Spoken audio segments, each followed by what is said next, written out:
Lithuanians, I'm told, the Jewish Lithuanians, okay, most went to South Africa. 90% of Jews in South Africa are Lithuanian. And we come with personality, and with sarcasm, and with a whole lot of ois, and everything like that. And it's great to be here. So, I'm going to start off this evening just by singing one song. It's a song called Mamele. You know, we always talk about the Jewish mother, and there are only two songs that are like really the top 10 hits about the Jewish mothers, and they're either Mamele or My Yiddish Mama. There are others like a Bribele Mama and all that, but these are the two famous ones. So I'm going to sing Mamele. It's a really beautiful song. You've got to imagine that I'm watching my mother or my grandmother as she lights the candles on a Friday night. And I'm thinking of times gone by when she was younger, and it's very nostalgic, very sad, but very beautiful. Mamele. Ilan Lazarus on piano, who we haven't rehearsed except for like a 10-second rehearsal before, so if I mess up, it's my fault, not his fault. He's a great pianist. I'm just a chazan.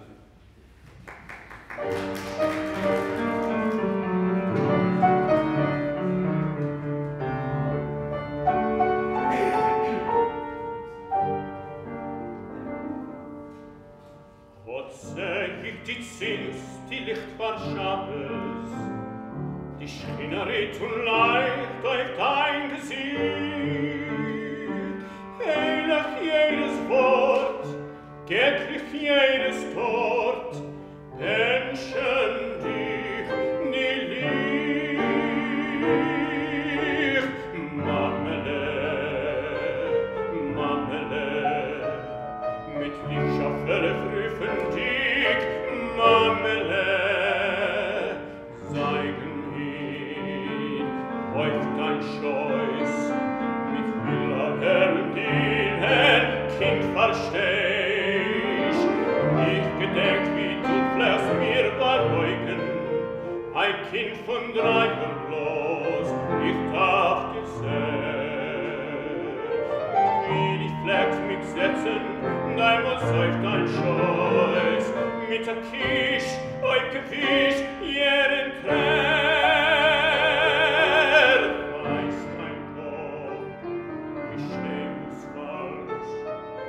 Gott, wie es in Bank, was dir es greuen hat. Mamele, Mamele,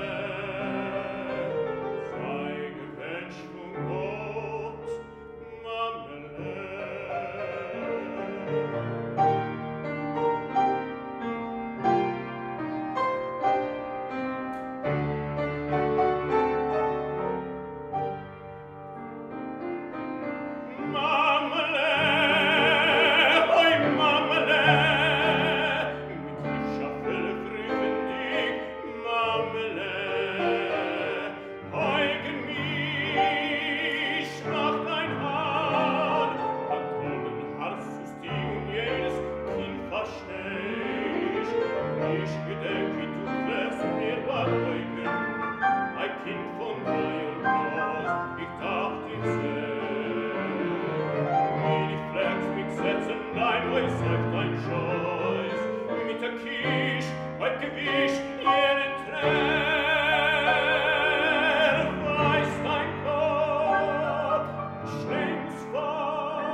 Now I'd like to call up Stefan, who is going to come address you all. Thank you.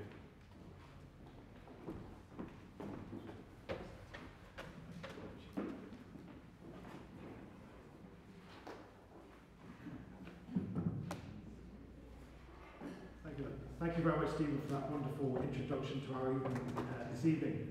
Thank you very much for coming along here. My name is Stephen Collishaw. I'm the editor of Noir Press.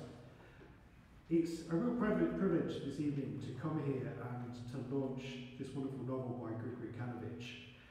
But to start off with, there's a few people I really wanted to thank for this evening. Firstly, Rabbi Marcus and Central Synagogue for hosting us here this evening. I'm deeply grateful to them for allowing us to use the synagogue this evening to launch this novel. Also, of course, it would be absolutely remiss of me not to say how wonderful it is to do this in combination with Spiro Ark, and it has been an absolute pleasure getting to know Lisa and the incredible work that she's been doing with Spiro Ark in London, and I've been deeply grateful to the huge amount of work that she's put into putting on this evening and the work it's supporting us and Jewish culture generally. So thank you very much, Lisa, for that and Spiro Ark. Yes, indeed, I think it was well deserved. Also, I'd really like to thank the generosity of the artists coming to perform here this evening, Stefan and Stephen and Ilan and Arjun and Lucas, I'm going to have this go at this, Lucas Ganushas, I know I got that wrong, my apologies, Lucas, who we're going to hear from later. Thank you very much to all of those. The journey towards including Shtetl Love Song in the Noir Press series of books, Lithuanian Contemporary Classics, started very aptly in a street cafe in Kovno, Kaunas, a year and a half ago, when I was discussing books that we really should bring to an English audience with a friend of mine. But really, I feel that the personal journey and my desire to ensure that this book came out in English started over 20 years ago, the very first time I ever set foot in Lithuania. I went to Lithuania in 1995 for the very first time as an aspiring writer. It was the autumn of 1995. Now, when I say I was an aspiring writer, what I meant by that is that I used to sit around in cafes not doing terribly much. But one of the things that I did during the autumn and the winter of 1995, I spent a lot of the time walking around the centre of Vilnius. This was 1995, 4 years after Lithuania had become independent from the Soviet Union. And at a point in time when the central part of Vilnius really hadn't had a huge amount of gentrification, a lot of it hadn't been done up. And as I wandered through the narrow, winding lanes in the centre of old Vilnius, there was an awful lot of the buildings that had been left to fall into disrepair. I particularly remember going down a street called St. Stephen Street, and climbing over the rubble of one building that was in a state of complete disrepair, and looking around and seeing the Hebrew lettering on the wall. And I wanted to know how it was that in the heart of this city there seemed to be almost a ghost city, an absence in the heart of the city. This was reinforced to me a little bit later when I went to an ethnographical park in Lithuania called Rumšiskas, which is again near Kovno, quite near Jonava, where the novel is actually set. And it's absolutely beautiful. I don't know if any of you have been over to that part of Lithuania. It's gorgeous countryside, and the ethnographical park is absolutely beautiful. It's gorgeous meadowland and forest land, and implanted within these meadows and the forests, they have built Lithuanian homesteads from the various different regions of Lithuania. And if you go to the very centre, there's a recreated little town that you can go to that has a potter that you can see throwing pots, and it's a recreation of Lithuania as it was. And yet, it struck me, there was no synagogue in the recreated town. There was no tailor shop in the recreated town. And it very much concerned me that in the recreation of their ethnographic history, the Lithuanians were missing out that huge absence in the centre of their history, of their cultural life. And again, last summer, a friend of mine I live in Nottingham, a friend of mine her grandparents came from the Shtetl Varney, and she's getting on a little bit, and I said, I promised I'd go over to Varney and take some photographs to send back to her. So last summer I went to Varney, and it was a lovely, lovely afternoon I spent there. It was an absolutely beautiful day. Again, it's a gorgeous little town, beautifully redone up since the Soviet period, with a nice little stream running through the middle of it. And on the outskirts of the town, I did discover the old Jewish cemetery. But when I walked back into the town, into Varney, there was no evidence at all of where the synagogues had been, or where any parts of the historical Shtetl of Varney had been. So I went to the local library, and I spoke to the librarian, and I said, can you give me some indications about where the synagogues would have been? And she denied any knowledge of where things had been. And it really concerned me that a heritage that has lasted 600 or 700 years and came to such a devastating conclusion in the Second World War is in some ways being written out of Lithuania's history. And that, I think, is a second crime and must not be allowed to happen. And so I thought it was incredibly important. Grigory Kanovich, and we'll talk a little bit about Grigory Kanovich a little later in our evening, has spent a lifetime writing about and conserving and wonderfully recreating the life of Lithuania, Jewish Lithuania, prior to the Second World War. And indeed, Sergei, Grigory's son, who is with us here this evening, who will be saying some words to us, is also doing a huge amount to conserve the nature of the Shtetl was, and to celebrate the richness of the culture of the Shtetl.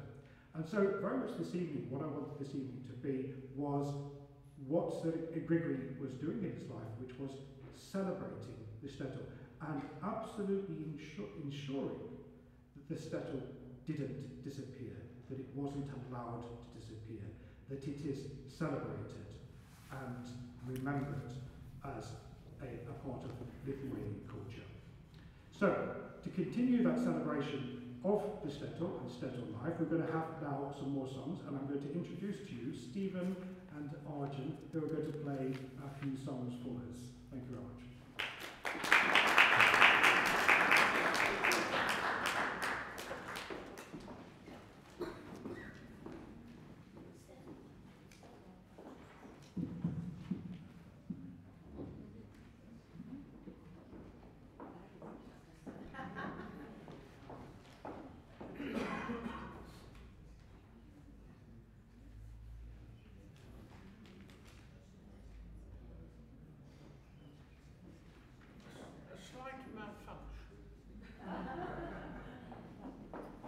Can you hear me? Yes. Thanks very much. No, you keep the clapping until the end, just in case, because you might not like it. I'm going to introduce the songs, and the first song, as you see, is called Nigun. A Nigun is a melody without words, unless, of course, it's Chiribiribim. And it's about this poor man who was always arguing with the Lord. But the Lord, of course, has a way of dealing with people who argue with him. Right. And so when he started arguing, the Lord would put wine onto his lips, and he would drink the wine, and then he'd start singing Chiribiribim. And as he started singing Chiribiribim, he felt happier, and he drank more wine. And he sang Chiribiribim even more. So here we are, Chiribiribim.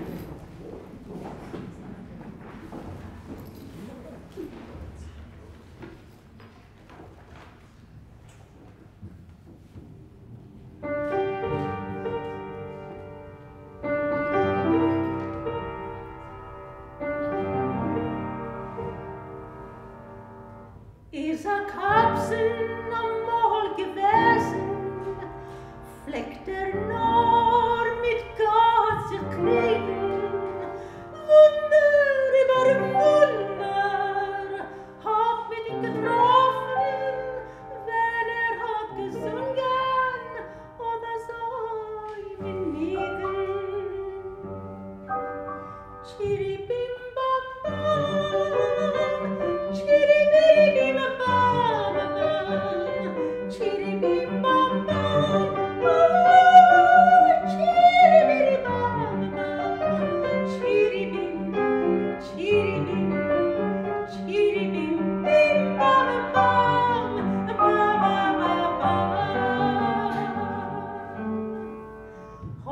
neben sich Wein gegossen, hat der Sog noch so geschlagen. Wunder über Wunder hat mit ihm getroffen, wenn hat gesungen oder so gesungen. Chiribim bam bam, chiribim bam, chiribim bam bam, chiribim bam bam, chiribim, chiribim, chiribim bim bam bam, bam bam bam.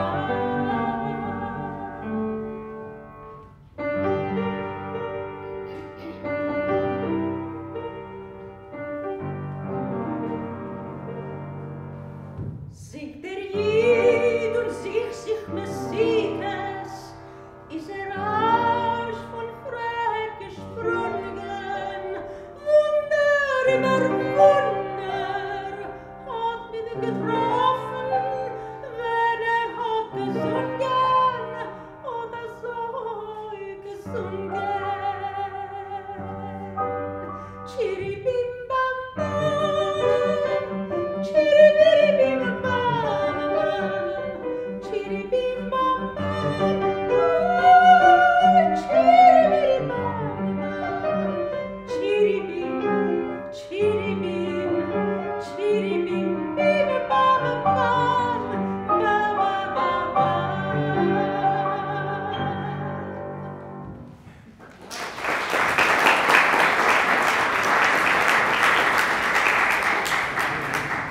Now we have a lullaby, probably the most famous Yiddish lullaby. Rosikes with mandolin, almonds and raisins. And the first verse, it says, in a temple in the corner of a room sits the widowed daughter of Zion alone, and she rocks her only son Yidle to sleep with a sweet lullaby.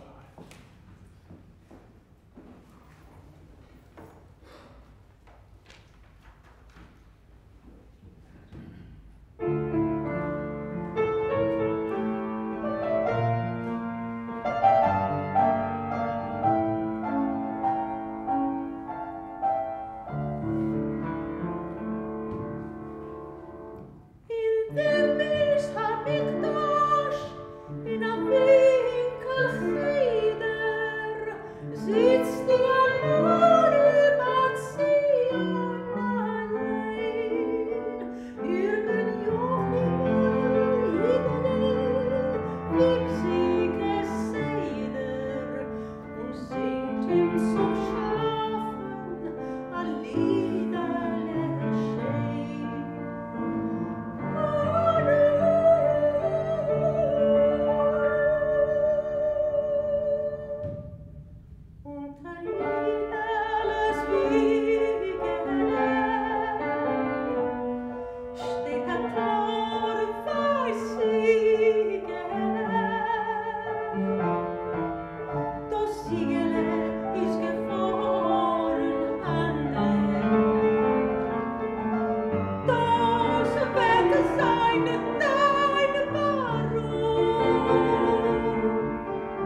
between a lady and, we presume, her husband.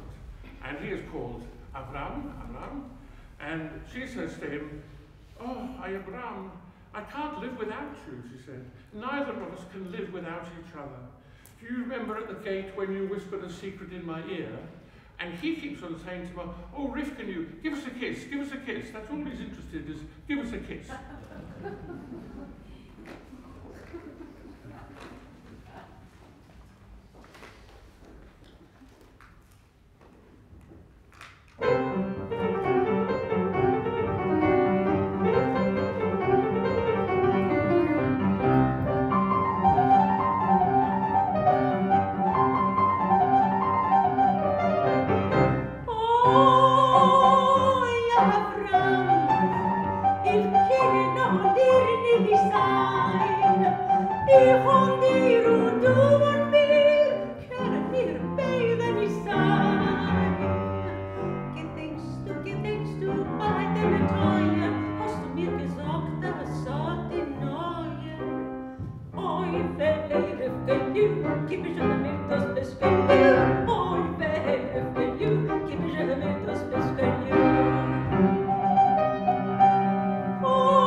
Thank you very much, Stephen and Arjun. In fact, can we have another round of applause for Stephen and Arjun for a wonderful contribution? I really do appreciate that. Thank you very much. A bit of feedback.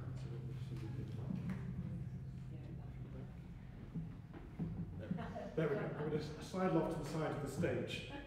I have to say somewhere where it's fairly light. I wanted to say a few words about Grigory Kanovich. I'm not sure how much you know about Grigory Kanovich as a writer. I'm sorry, I've got my notes into the right order, it will probably help me. And I do apologise that I'm going to use my notes for this one.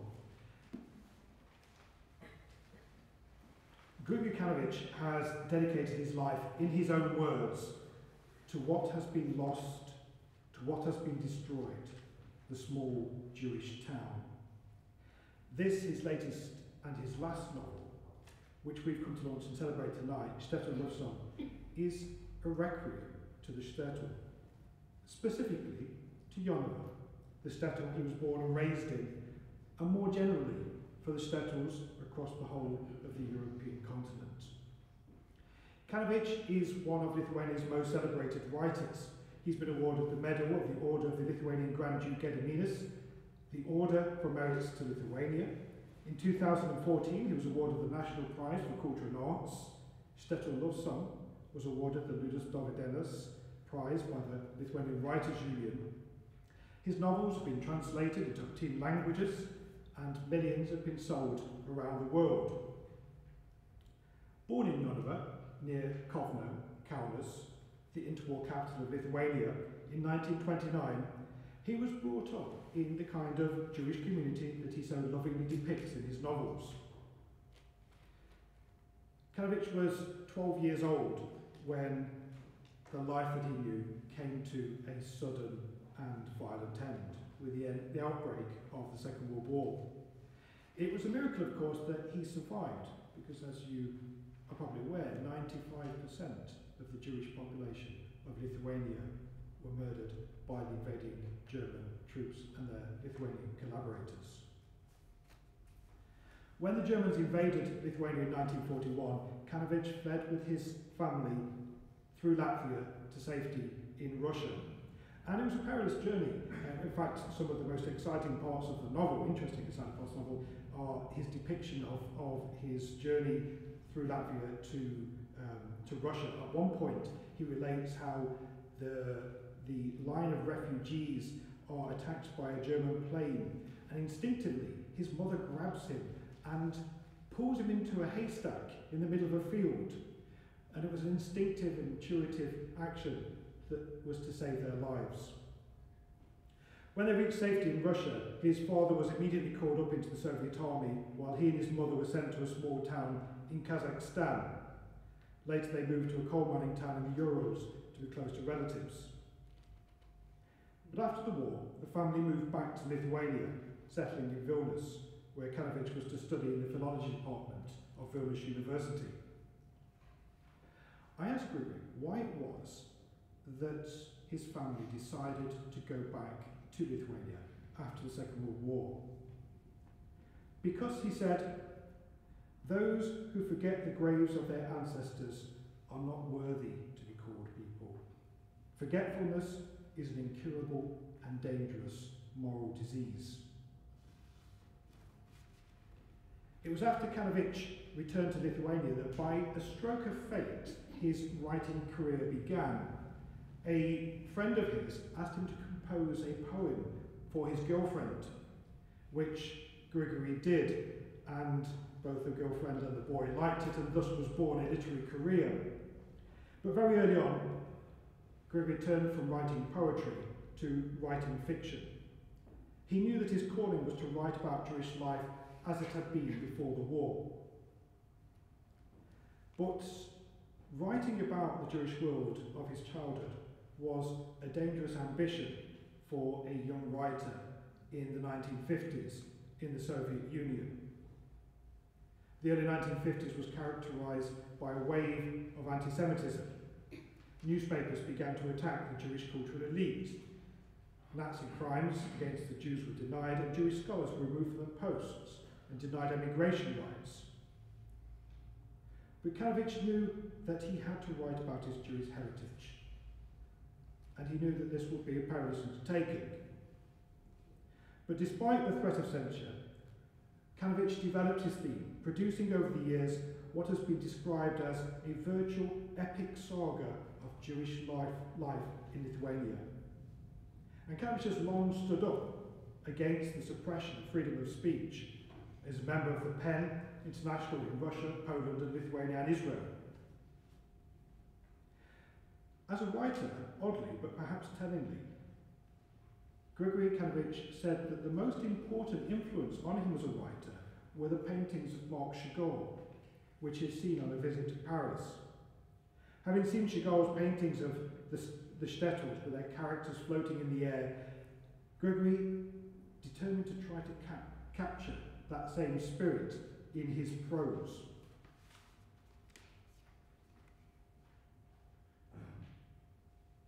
Having left the Lithuanian Shtetl when he was only 12 years old, Grigori Kanovich became more comfortable writing in Russian than in Yiddish. But he was a man of great creative energy. He was also a prolific translator, introducing Lithuanian classics to a Russian audience. He also collaborated in a number of very successful screenplays. And not content with that, he also turned his hand to drama, and over the years he wrote more than 20 plays staged in theatres around the Soviet Union. In 1993, Grigor Kanovich moved to Israel, where he's now retired. His native town of Jonava in Lithuania recently made him an honorary citizen. The last time I visited, he told me in an interview, was with my eldest grandson. Together we read the inscriptions on the Jewish gravestones in Jonava.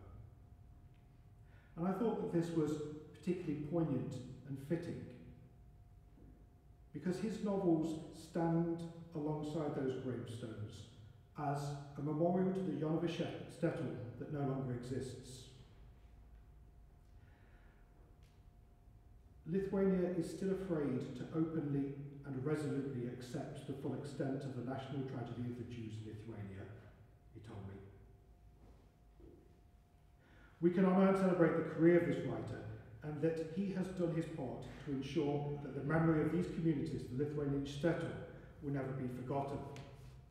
And having said that, I think it's very fitting at this point in time that I'd like to introduce Sergei Kanovich, Grigory's son, who's going to talk a little bit about his father and a little bit about the work that he has been doing conserving the Shtetl in Lithuania. Sergei.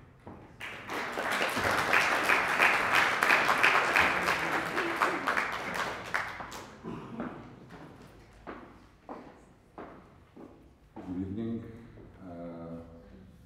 It's a bit difficult for me to speak on behalf or for my father. On the other hand, it's kind of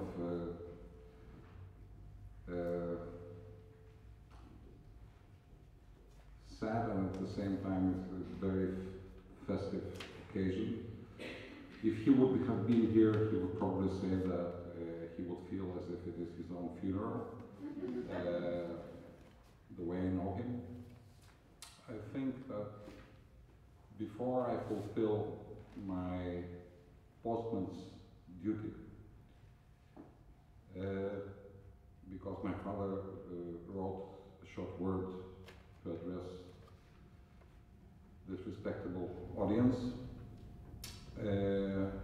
I have to say a few words, although it's difficult, because son is not responsible for good deeds, for sure, of his parents, but my father is born in 1929, so he is 88 years old.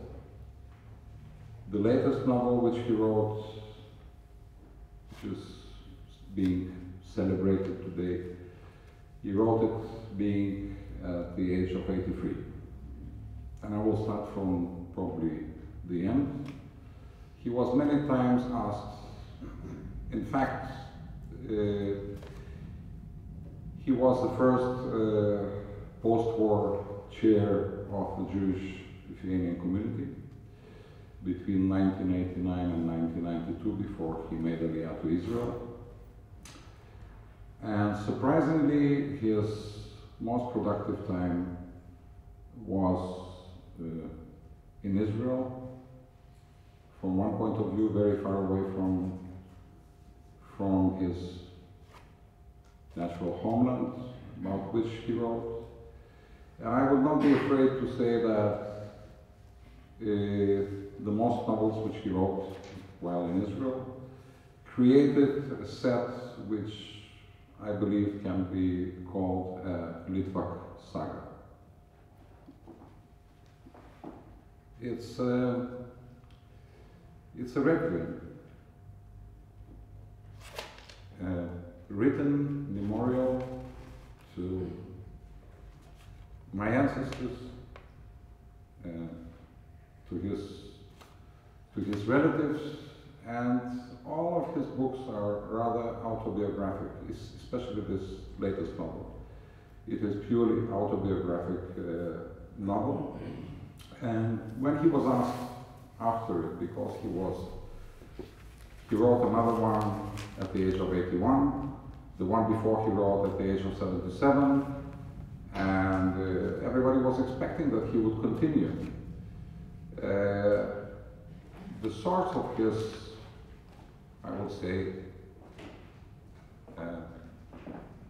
love to his ancestors,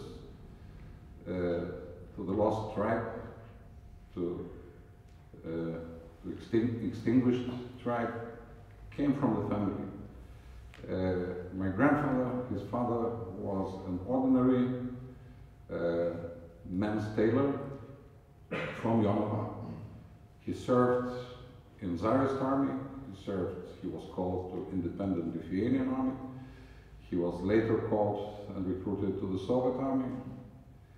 But he was, as per his own words, always a soldier of needle.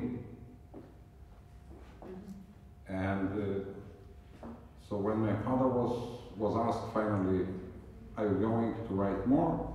His answer was no. And there was a question why.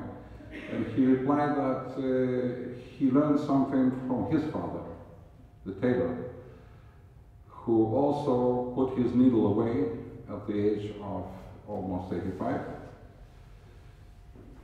saying the following: I already tailored my best costumes. I cannot make it better, I can make it only worse. So here we are.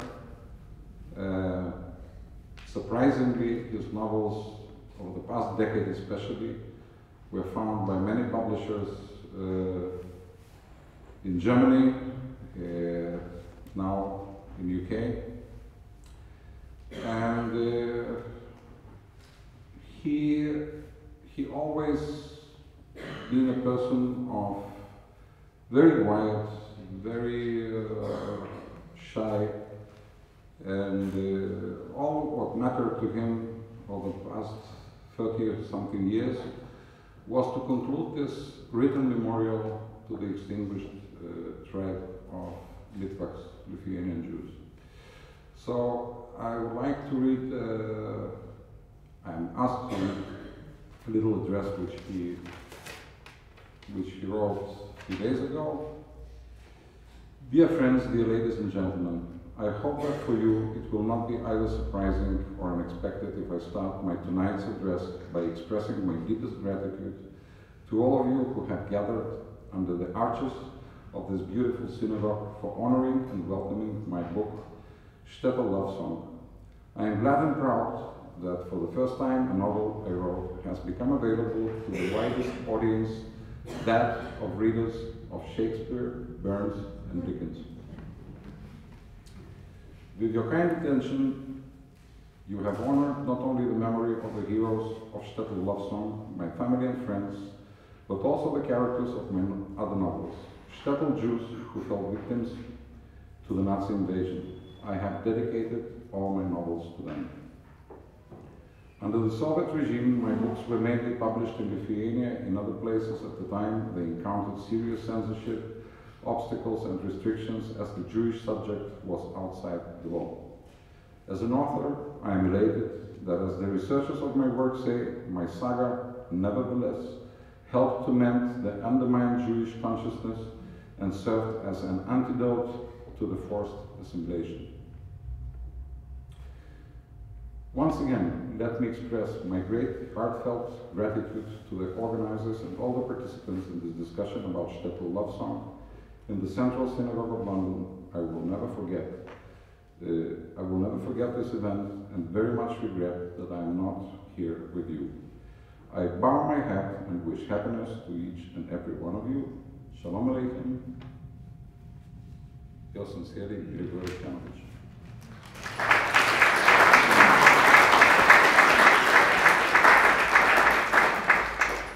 I've been also asked to make a short kind of presentation, which I would, if I would have done it the way I've been asked, I would probably call it when the two Shtetls are meeting. I was lucky enough, being inspired mainly by his works, because it's been said out loud here, but I've been born in Vilnius to the family of writer and literature editor. My mother has edited every book of my father. Naturally, the Jewish topics were widely discussed And I was looking around, I was asking the same questions which Stefan mentioned. I was asking, where are these people? What have they done? Where are the signs of their presence? And there were none. And still today, they are scarce.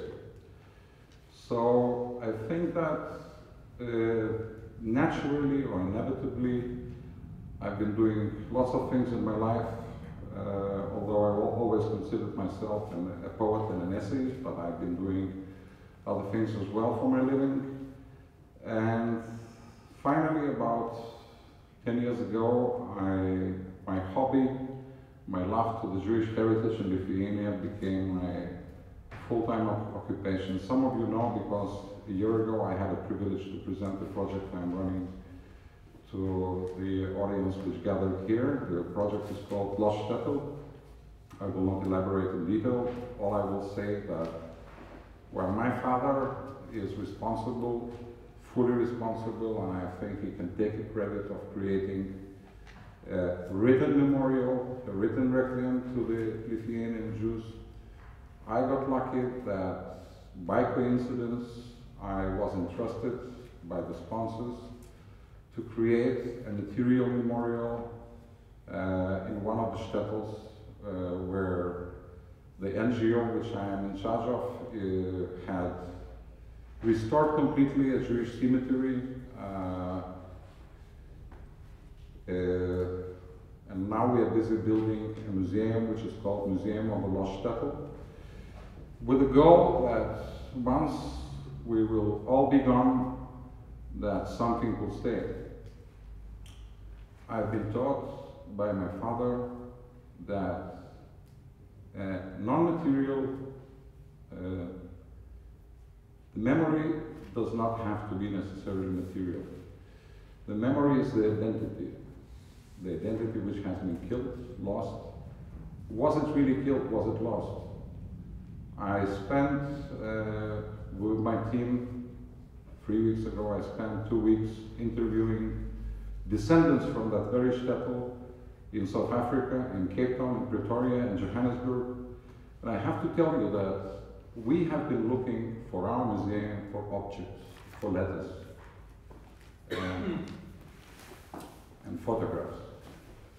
And we always ask people if they do have something, and people share with us whatever they have. We conducted 23 interviews, which resulted in 100 hours of video material.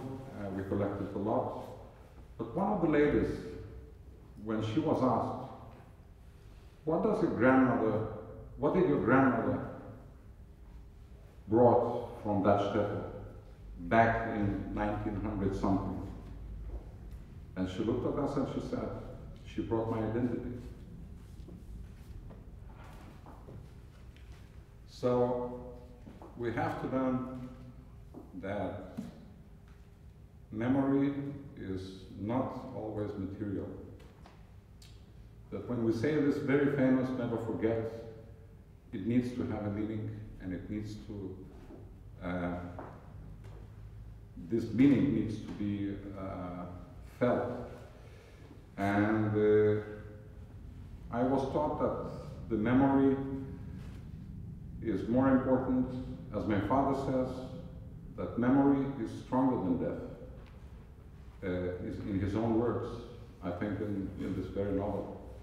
He says, memory is stronger than death because death triumphs for a moment, but memory endures forever.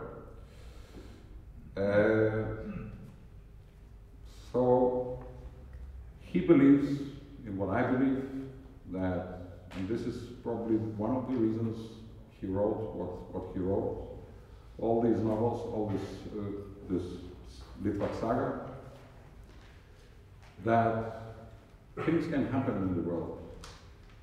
People can get killed, they can get robbed, they can get extinguished, their houses can get burned, their cemeteries can be desecrated. But there is no way that these people can disappear without a trace. And to end my humble and long speech, I would like to read an extract which, to me, is a kind of a motto, which at least I am trying to follow in what I'm doing. My sad musings were interrupted by a whistle of a train. Soon I would be bidding a last goodbye to Jonava, where in the expression of my wise grandma Roja, it was fine to be born a Jew, and not bad to die a Jew in one's old age. Fine to be born a Jew, I repeated grandma's words, as I stepped into the train. However, you cannot bring back what has gone. In Jonava, as in the other shtetls of Lithuania, there was no longer anyone to give birth to Jews, or anyone to bury them in its broken cemeteries. It was bitter to realize the truth that from now on, it was the fate of that dead tribe to be born and live only in true and painful words and impartial memory, in which it was impossible to drown out the echoes of love and gratitude towards our forebears. Whoever allows the dead to fall into oblivion will himself be justly consigned to oblivion by future generations.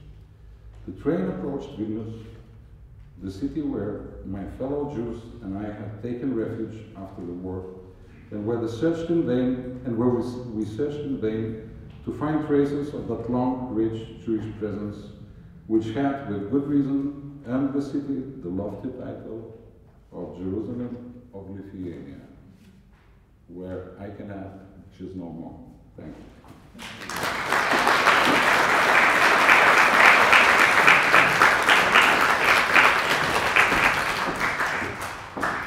Sergei. And Sergei is very modest about his own achievements, and I really appreciate the support and help he's given in bringing this novel to an English audience. It's actually very interesting. Thomas Venclova, who is of course one of Lithuania's most renowned poets of today, said that Grigory Kanovich was probably the last link in the chain of Litvak writers. I put that to Grigory, and he said, "That's not true. My son Sergei." And it's indeed true, and I look forward to the time when Sergei's writing it too will be translated into. I've read some of it, and it's really fine writing too, and I look forward to that time when some of Sergei's writing will come. And possibly we're going to have a few questions, opportunity for a few questions in a moment. You might want to talk to Sergei a little bit more about what he does, because he does do some tremendous work in Lithuania in terms of conserving the heritage of the Shtetl. We are going to have some more music in a moment. I was just going to read a little bit from the novel. The novel is translated by Israel Cohen, and he's made an absolutely delightful job of bringing this novel into English. And I just wanted to read a couple of pages just from the very beginning of the novel, where Grigory, the writer here, is talking about how can it has been weighing on his conscience for a long time that he needs to write about his mother. And he hasn't known how to tackle it. But as he grows old, he knows he needs to do it. But how does he begin this? How does he start such a novel? So I'm just going to read a couple of pages from the beginning here of the novel. Perhaps, I thought, it would be best to begin in that far-off time before I appeared in the world, with that riddle that still puzzles me, of how Mama succeeded in becoming the daughter-in-law of my imperious and pernickety grandma, Rochel Kanovich, to whom even the men in our shtetl gave way. It was not without good reason that, following the example of our local doctor, Isaac Blumenfeld, the villagers referred to her by the strange and awe-inspiring nickname, Rocker the Samurai. Grandma Rocker considered her eldest son, Shlimeli Solomon, the most eligible bachelor in the tiny shtetl of Jonava. He was as precious to her as a lost ring in the immensity of the universe, and she carefully guarded him from making any fateful mistakes. She was convinced that there was no one as handsome as he, not only in Jonava, but in all of Lithuania, from its border with Latvia all the way to the border with Poland. From that latter country, freedom-loving Hasidim in long dark coats occasionally arrived uninvited in law-abiding Yonover. They sang prayers in a far from harmonious chorus, and with legs that seemed flexible as rubber, stomped wondrous hieroglyphic dancers on the cobblestone pavements in praise of God, who had commanded the whole tribe of Israel to always and everywhere be fruitful and multiply. The ragged and twisted shape of my narrative grew from the stories and the late-in-life admissions of Mama, who now and then liked to return to her distant youth. She never missed an opportunity to disappear into the past like a squirrel with its provisions into a favourite hole. The point of departure was often that strained relationship between the undesirable daughter-in-law, Henny Dudak, and my grandmother Rocker, and the circumstances connected with my mother's marriage and my appearance in the world.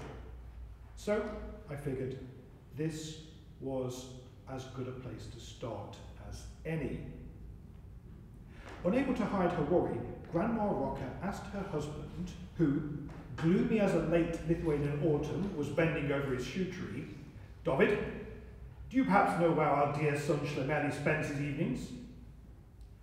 David stroked his thin reddish beard, thinking it over. And then, indifferently, as if there was nobody else in the room beside himself, continued to punch the heel of a customer's worn-out shoe with his oar. As was his habit, he preferred not to reply to questions that had no direct connection with his trade, or, if he deigned to do so, that it was only with a glance of his tearful, sad eyes or by nodding his head. "Why don't you say something? Isn't Shlemeli your son too?" The autumnal sorrow in my grandpa's eyes did not diminish, but behind the lenses of his eyeglasses, in their faded horn-rimmed frame, there dimly glimmered the wisp of a smile. David did not waste his words.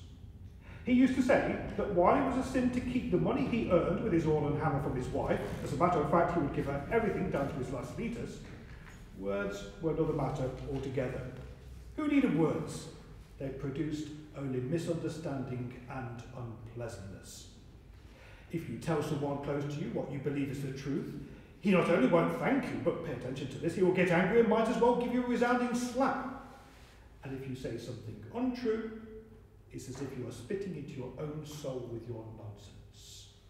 It was simply best not to say anything. Not for nothing does the Lord in heaven remain silent. He also commends us sinners to keep our tongues locked behind our teeth. In any case, there are never enough words. If you're going to follow someone's example, then follow him. Not Tyler, next door, who didn't close her mouth the whole day long. So that's how Gregory begins the story of his mother, who he memorializes very much beautifully in this novel. So we're going to continue now with the entertainment with some lovely songs from Yoav and from Ilian, who's going to accompany me on the piano. Thank you very much.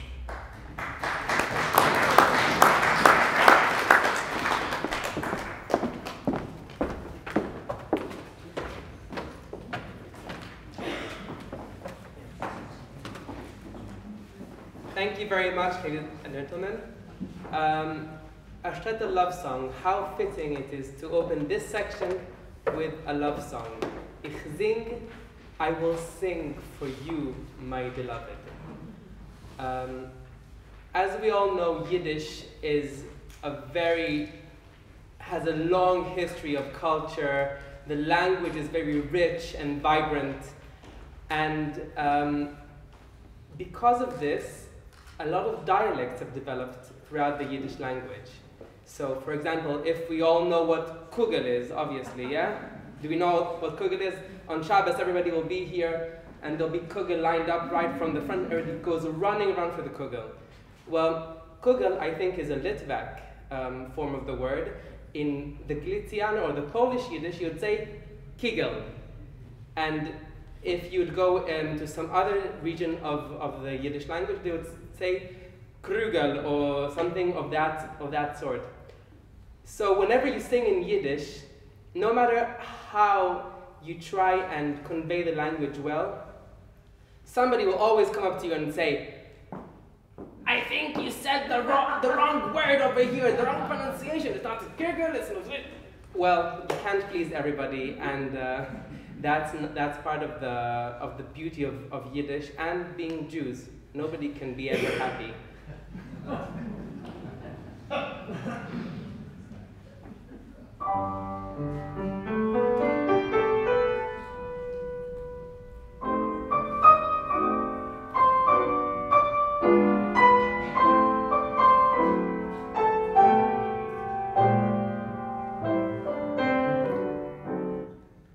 Schleime Hamelech hat zu sein Schulanis, gesingen a Liebeslied. In winkt wie Schleume dann geliebte meiner, bring ich mein Lied jetzt zu dir.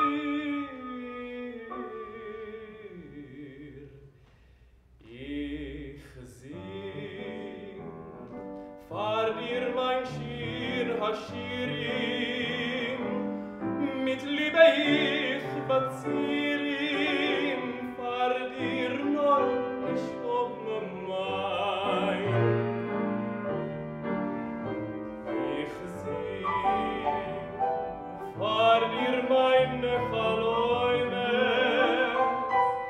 mein Liebe wie a Träumis, find dir nur nechot me mein.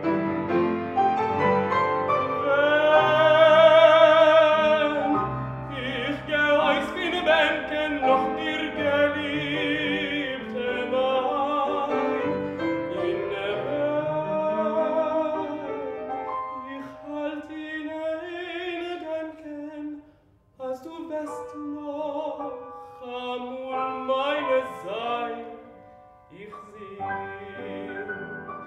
in Herzen meine Lieder, mein Shir im Wieder, geliebte vor dir ich sing.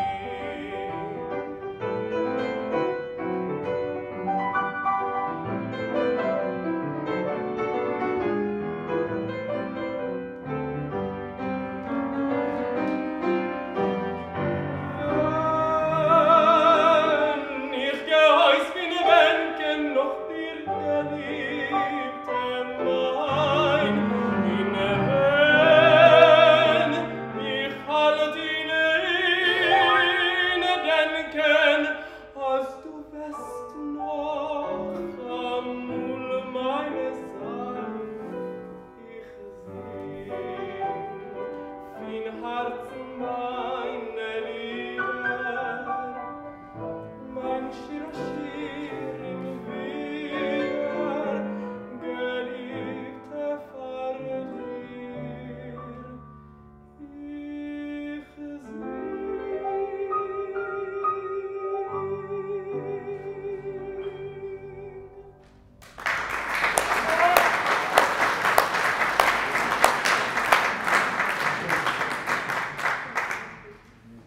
For the next song that we're going to sing and play, well, Ilan on the piano is doing a wonderful job, don't you agree? The next song that we're going to sing is called Abigazint, and as we say, a bit of this, a bit of that, a bit of sun, a bit of rain, it's okay, as long as I'm well, everything's good, isn't it? These two songs that you just heard come from the Yiddish theater, and because of this, it's a very theatrical swing. They tried to make it really popular for everybody to come and enjoy, and because of this, they also did this in the Galicianer pronunciation. I had the fortune to meet great, amazing masters in this summer school of Yiddish song. And the opportunity that they gave us was to learn how to really milk out all the the different colors and sounds and styles of Yiddish. And with this song, we worked a bit, and I did change a bit of what is normal practice that you might know, but I hope that still you'll enjoy it.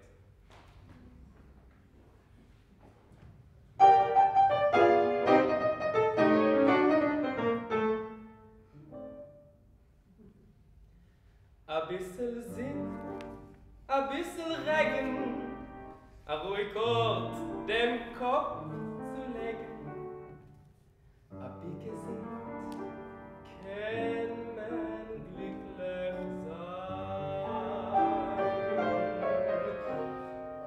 A Schich, a Sock, a Kleid und Lattes, in Keschene, 3 Lottes.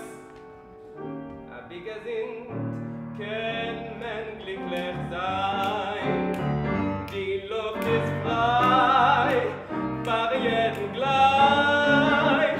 Die Sinn, sie scheint für jeden ein. Immer reich, reich, reich, reich. A bisschen breit, a bisschen lachen, mal mit Freien da Schnäpsen machen. A Bigesind kann man glücklich sein.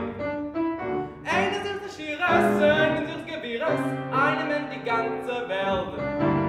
Einer meint das ganze Glück, hängt nur ab in Geld. Sollen alle sichern, sollen alle kriechen, nur ich dachte bei mir. Ich darf du säuf Kapures, weil das Glück steht bei meinem Tier. A bisschen Sinn, a bisschen Regen, dem Kopf zu legen, a Bigesind kann man glücklich sein. A Schicha Sock, Kleid und Lattes, in Keschene, 3 Lottes, a Bigesind kann man glücklich sein. Die Luft ist frei, für jeden gleich, die Sinn, sie scheint für jeden ein, immer reich.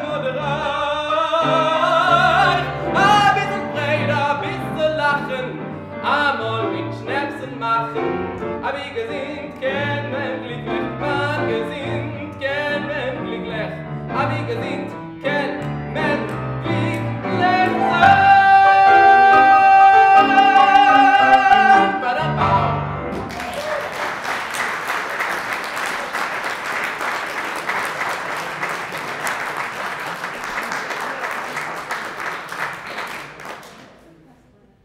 For the final song of this section, I'd like to introduce a new song.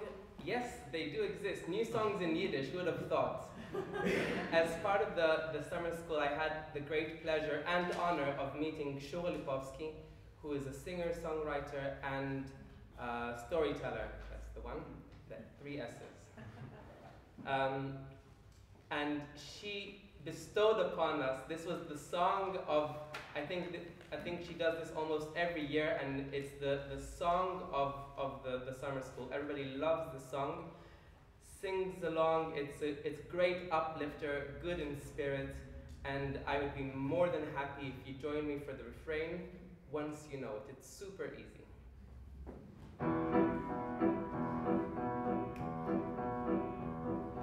Bench hat das Leben in sein sommerdicken Flieh. Es schummt und flattert mir entgegen, vergessen Sorgen, Pein und mich. Ai, ai, ai, ai, ai, ai, ai, ai, ai, ai, tida, tida, ai. Ai, ai, ai, ai, ai, ai, ai, ai, ai, tida, tida, ai. Kein gute Zeit geht nicht verloren, Blumen tanzen, Beiner glühen, in Herz du ich hat Zitter spüren, lichtige wie ein Schmetterling. Ai, ai, ai, ai, ai, ai, ai, ai, ai, ai, tida, tida, ai.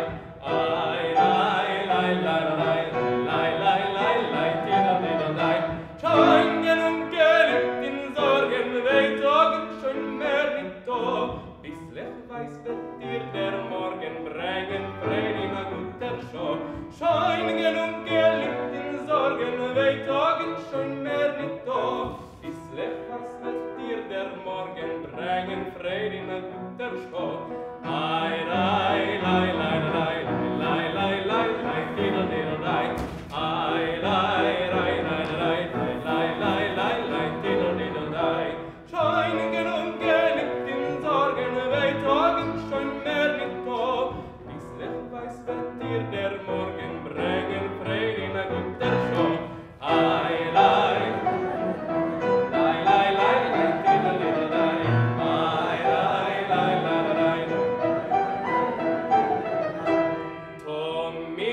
darfst du haben zu treu, als mir für dich zum Glück.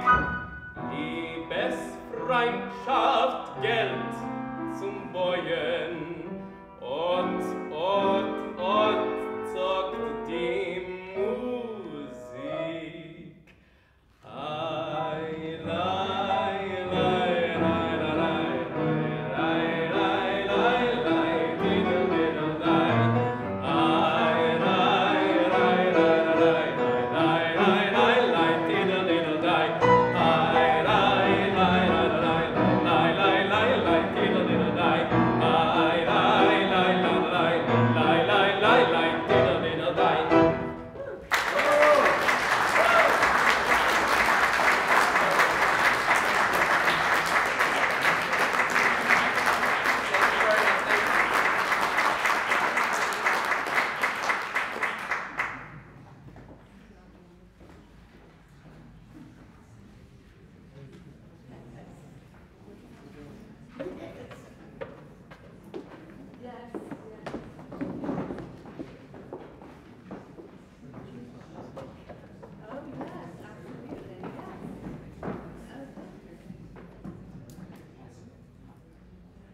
I'd particularly like to thank again you, Armin Ilam, for that repertoire, and to all our musicians tonight. Can we have another round of applause for our musicians? I particularly want to thank you, musicians, in coming and livening up this evening, because I have given you a very dry. Grigor Kanovich is an absolutely wonderful writer, and I have not represented the absolute beauty of his writing in terms of the fact that the novel that I so enjoyed when I read is a novel that is full of laughter and laughing out loud, as well as great sadness, and really full of the colour of life, which didn't come through my own presentation of Grigor's life, and it did come through a little bit in terms of the music there, so I really thank you for bringing out some of the life there. I can see Sergei ringing off. I was hoping that Sergei was going to come and join me on the stage, or is he going to run off? We have a couple of moments, and just to open up the floor for any questions or any comments that people might have. Well, I was going to ask Sergei. Yes, good. When Sergei comes to the stage in a second, he's on his way. What he means by Lithuanian identity. Okay. There's a nice one to start off with. Sergei.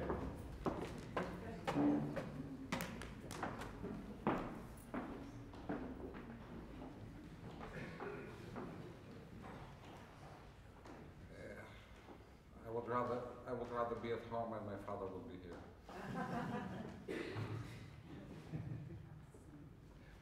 Sorry, the question was, what do you mean by Lithuanian identity?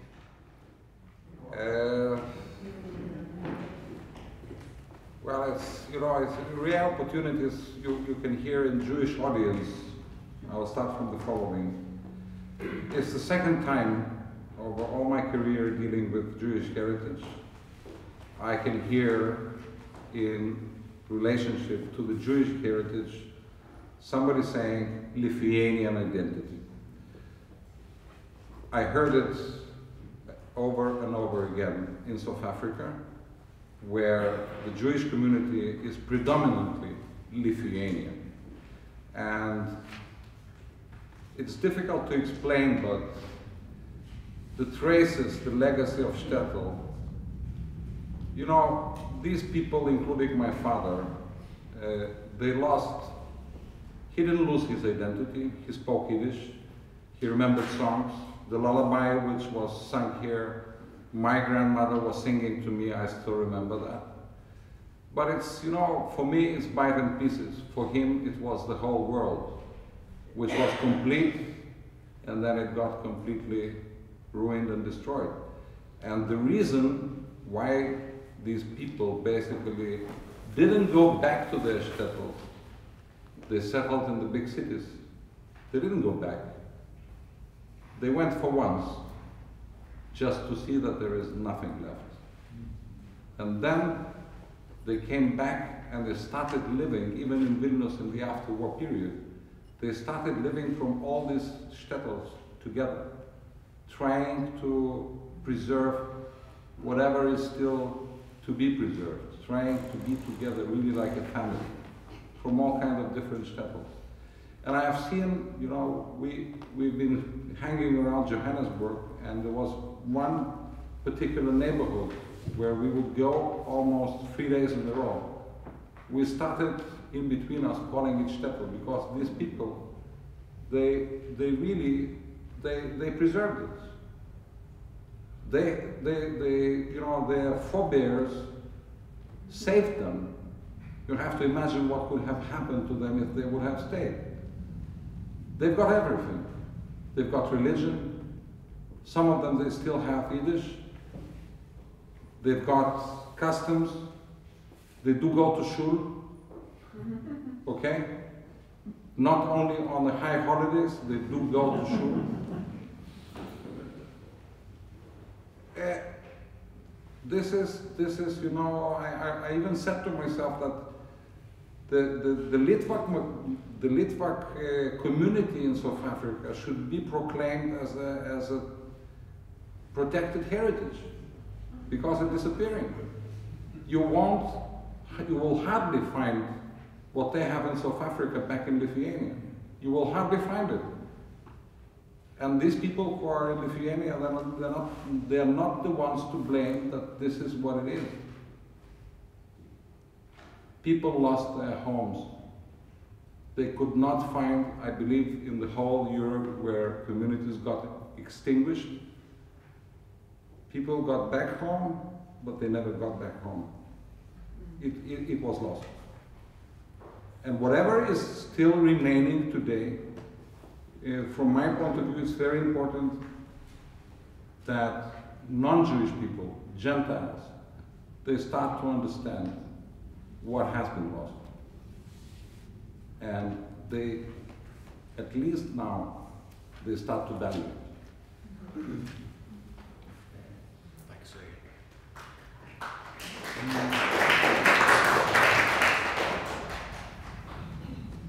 Thank you. I was going to add a little bit with, I think, what happened to the question. Yes. Hello.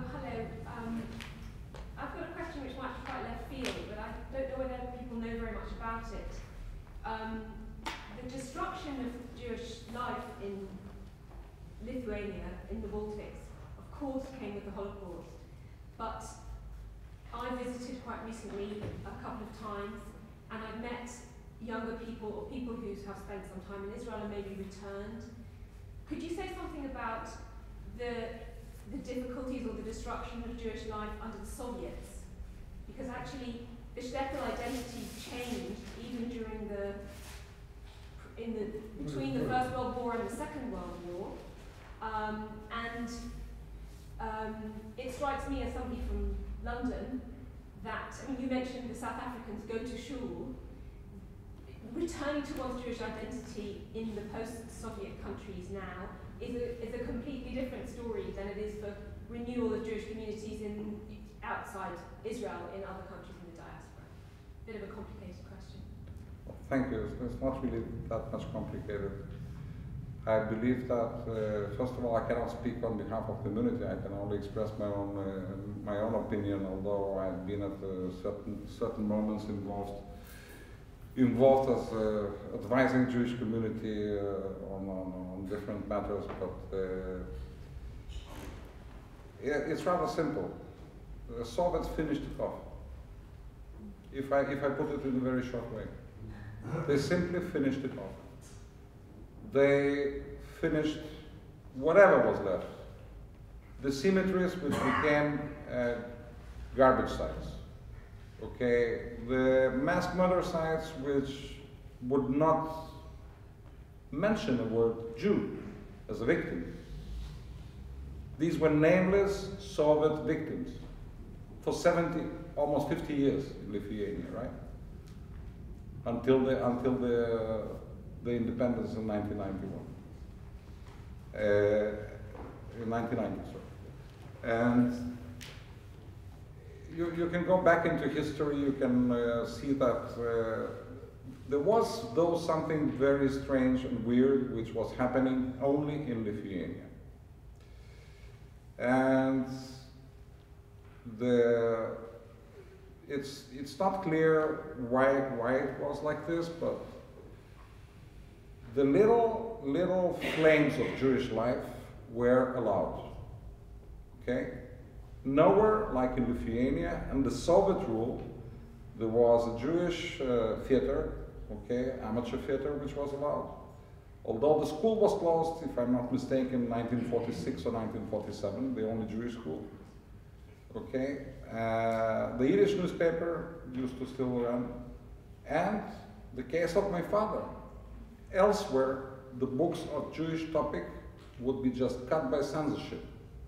His books would be, they would be published in Lithuania, in Russian, in what at the time was considered to be very little run, like 30,000 copies, 20,000 copies. In comparison, if the same offer would go out in Moscow, we would be talking about 100,000 copies. Now, having said that, his books were copied, really.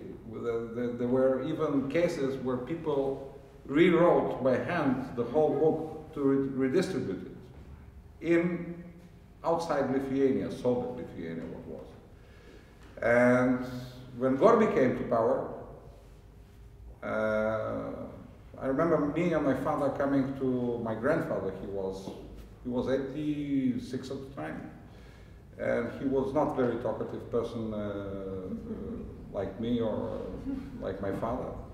He would say one sentence or two sentences. So he was listening to he was never listening to Soviet radio or whatever. He would listen to the Voice of America or whatever. And so we came with my father, and my father asked, Gorby, perestroika, new thinking, So Shleimer, what is that you think about it?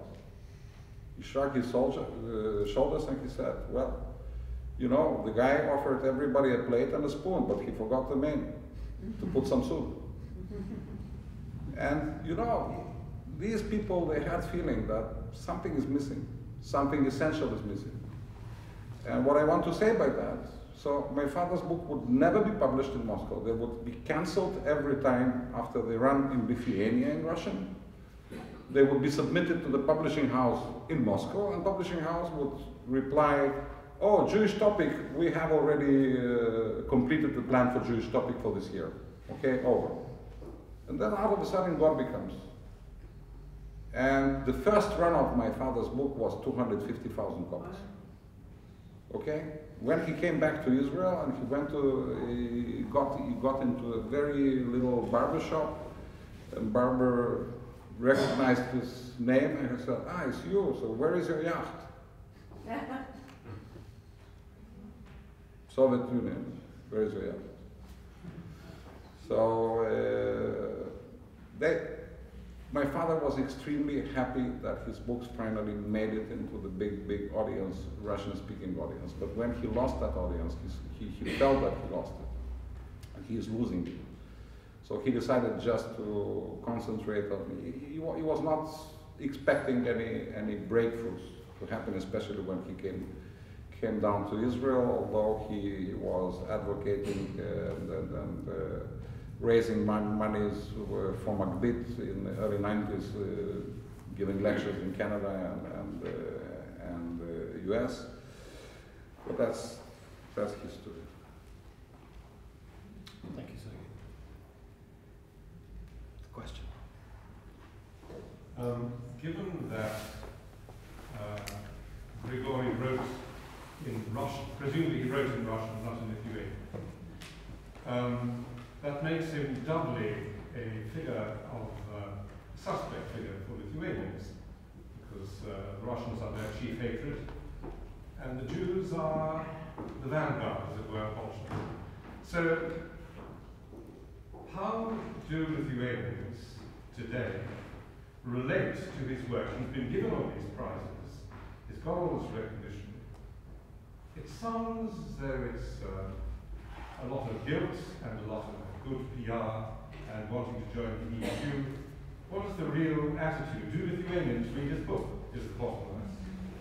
I cannot speak for them.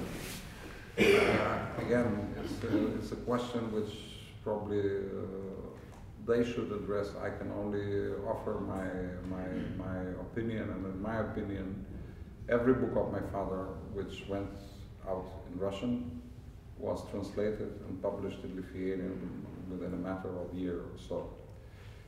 He is considered as Lithuanian writer in Lithuanian, despite the fact that he wrote a few books, I would say even for fun, in Lithuanian, some poetry, okay? But he is considered as a Lithuanian writer. Maybe because of the way he spoke for Jewish cause. He never tried to hide it, contrary to many who changed their family names. They try to pretend that they have no Jewish roots, etc. He was elected, by the way, to the Supreme Soviet by a Lithuanian independence movement in 1989, to the last Supreme Soviet, together with the whole group. And his program was Jewish program. He raised his voice for Jews. He was the one who initiated in the Supreme Soviet, by the way, a letter which was signed by 200 at the time members of Supreme Soviet, a letter which was given to Gorby, and the letter which raised concerns about rising anti-Semitism in Soviet Union, because it was the case. And the letter was signed by Yeltsin and many other people, very, very famous at the time. And unfortunately, Gorby, again, didn't give it a go or whatever, but it made some positive noise, addressed the issue. He is in a strange situation in terms of to which bookshelf you want to put him. He doesn't write in Lithuanian, so he is, so to say, not Lithuanian writer. He writes in Russian, but he is not a Russian writer because he is Lithuanian. He is a member of pen clubs of Israel, Poland, Lithuania, and Russia. He never encountered the problem of his identity as a writer. Maybe because the way he wrote or the topic he wrote, he gave all his heart to it. I hope I answered the question. Can I just add to that as well? I think it's absolutely true that Grigor Kanovich is very respected as a writer in Lithuania, and the awards that have been given to him have been a thorough respect for his work. And I think that's indicative in terms of the fact that Shtetl was awarded the prize by the Lithuanian Writers' Union, which is not a political organisation. It's an organisation run by the writers themselves. And also his novel was nominated for the Book of the Year, which is a Reader's Prize as well, nominated by readers. He is very much respected and valued as a writer in Lithuania. In terms of, is he a Lithuanian writer, which I think you fairly allude to there, I was very, very concerned. Nova Press is bringing out a range of Lithuanian writers. There's very, very little Lithuanian writing translated into English at the moment's time. In fact, if you want to buy a living Lithuanian novelist translated into English, you cannot do that unless you buy one of Noir Press's books. Because at this current moment in time, we are the only people who actually publish living Lithuanian novelists in English. There are a couple more presses that are coming out with a couple of books this year. But I have to say, when we was running this series of contemporary Lithuanian classics, we did have to ask the question, what did we mean by a Lithuanian novel? And I was really, really keen and very grateful to have Grigor Kanovich's book as a representation of Lithuanian writing. Because one of the remarkable and wonderful things about Lithuania is that it has always been an incredibly multicultural society. The Jews in Lithuania preceded the Christians in Lithuania. There's always been, well, for the past 600 or 700 years, there's been a strong Jewish presence in Lithuania. There has been a Muslim presence in Lithuania for hundreds of years, a Karaite presence, a Roma presence, a Russian presence, a Polish presence. It has always been a very multicultural society. And I think it's really important that Lithuania retains that sense of itself as being a multicultural society, particularly in the 21st century, when there was a strong movement across the whole of Eastern Europe towards a form of ethno-nationalism that is a very dangerous current that is flowing through the whole of Eastern Europe at this moment in time.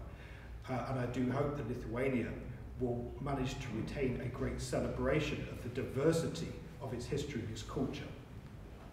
I would add only one little point, which I consider to be the most important in trying to answer your question, which is absolutely valid question in this situation. His books are taught in the secondary schools in Lithuania. And I think it means a lot.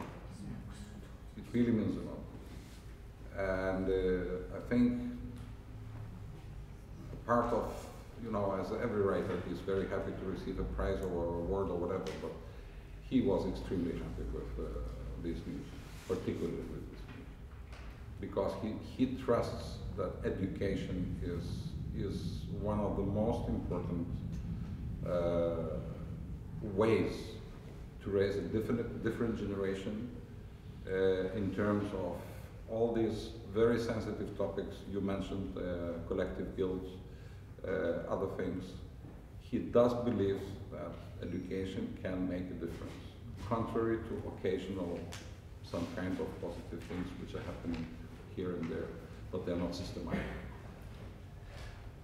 Thank you. Oh, can I have one last question? So I'm aware that the evening is drawing on rapidly. We've got 3 hands up all at the same time, 4 hands up at the same time there. So I don't know who I'm going to choose here at the very back.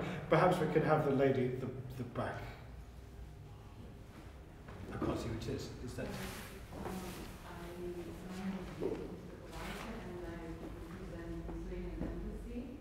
Which is extremely grateful for Spiro Ark and for Press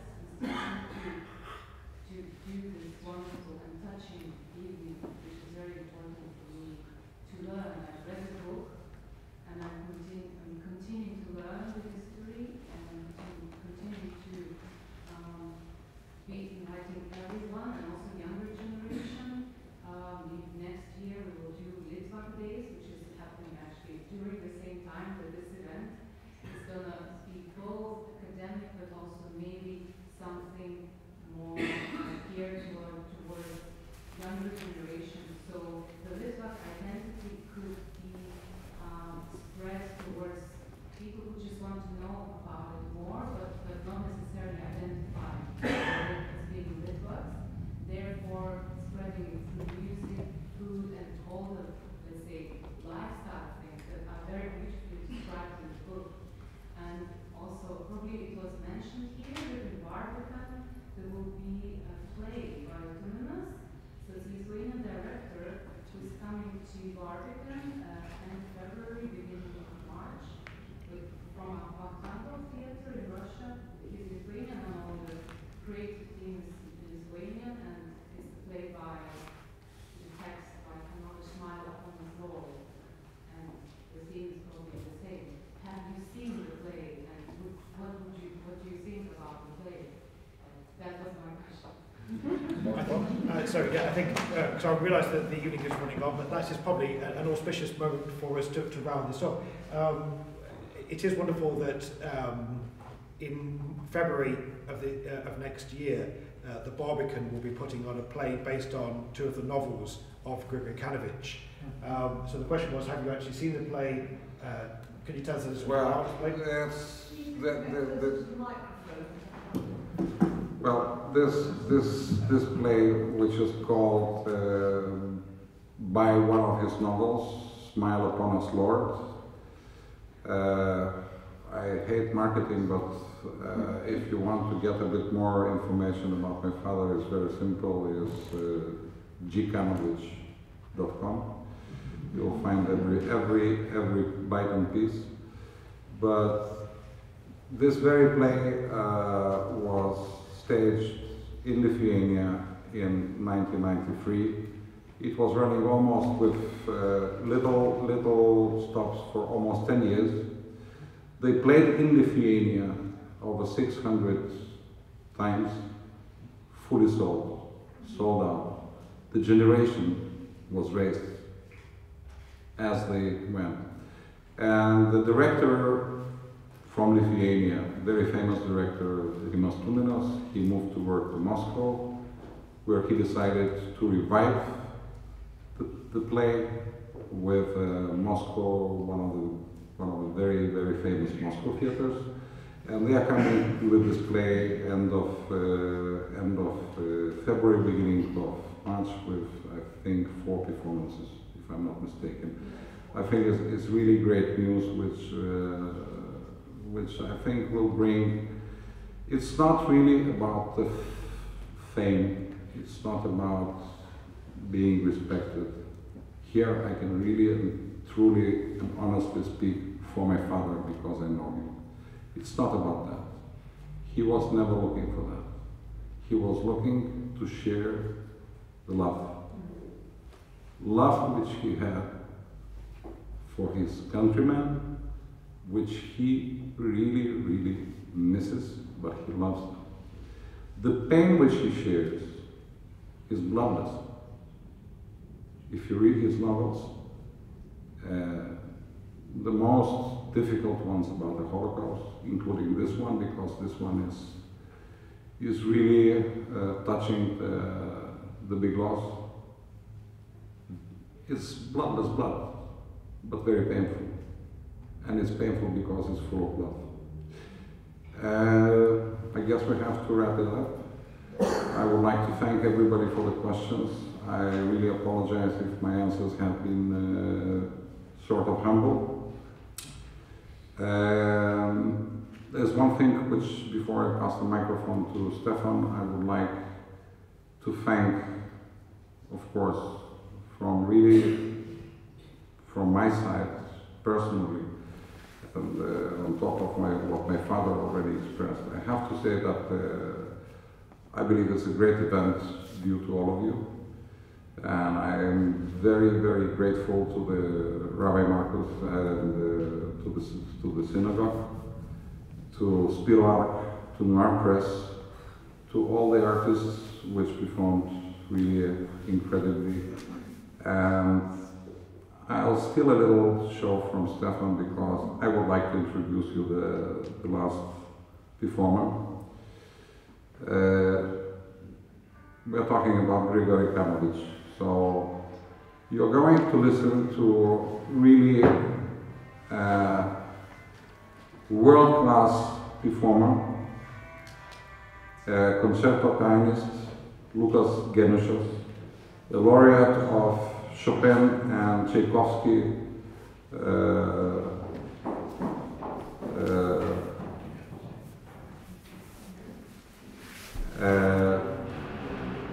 it's absolutely top world-class performance, and Lukas really volunteered to do that, and I owe you a little explanation why. And here we will speak a little bit of my father and a little bit of the family which is around us. Me and my brother, we have supported some of his books after he left Lithuania. We have supported publishing of his books in Lithuanian, not in Russian. In Russian, his books were continued to be published. Without my brother's help, this event probably wouldn't happen because he was the one to support, as far as I heard from native English speakers, a brilliant translation of Israel Cohen. So my brother supported it many years ago, and we were waiting for this to happen, as my father was waiting. So, and thanks to a virtual encounter with Stefan, which turned into such an occasion, and I believe it's really nice, and thank you for that. So Lukas Genushos takes part he performs in many places, and I think he will say a few words about himself and what he's going to perform.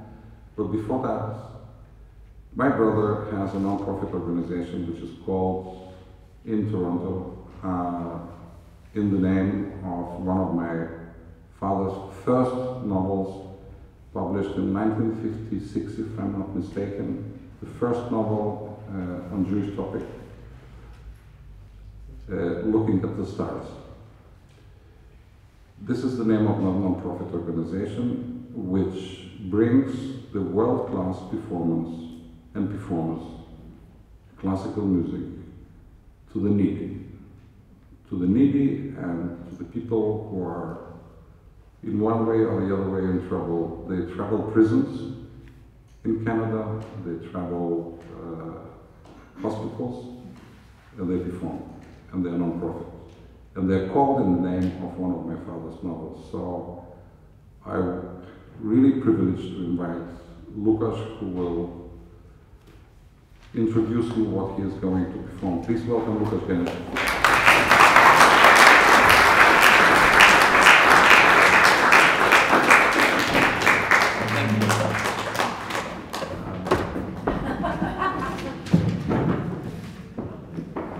Thank you very much.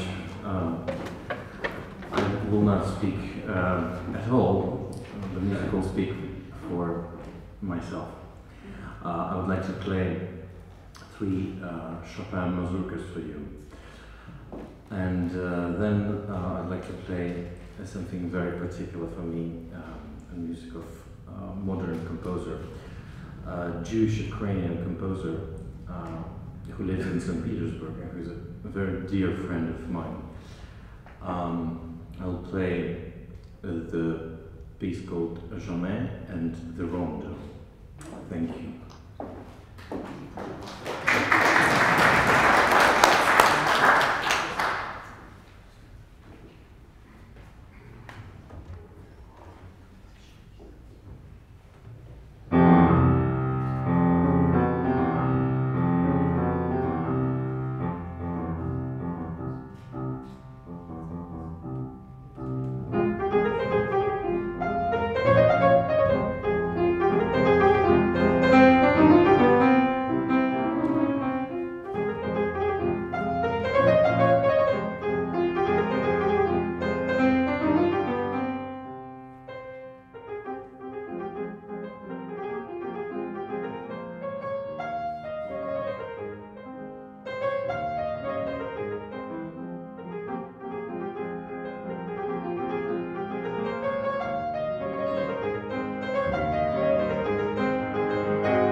Thank you, Luke. It's a wonderful end to the evening. Thank you very much, everybody, for coming down this evening. Thank you particularly to Spiro Ark for all the work that you've done. I really do appreciate that. And thank you also to Saul Issoff, who has also done a huge amount of work, and I really do appreciate that, Saul. Thank you for your support as well.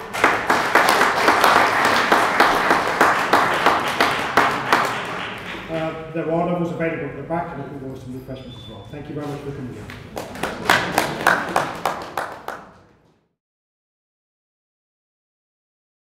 Amazing evening, very moving story of the book, and I'm certainly going to read the book.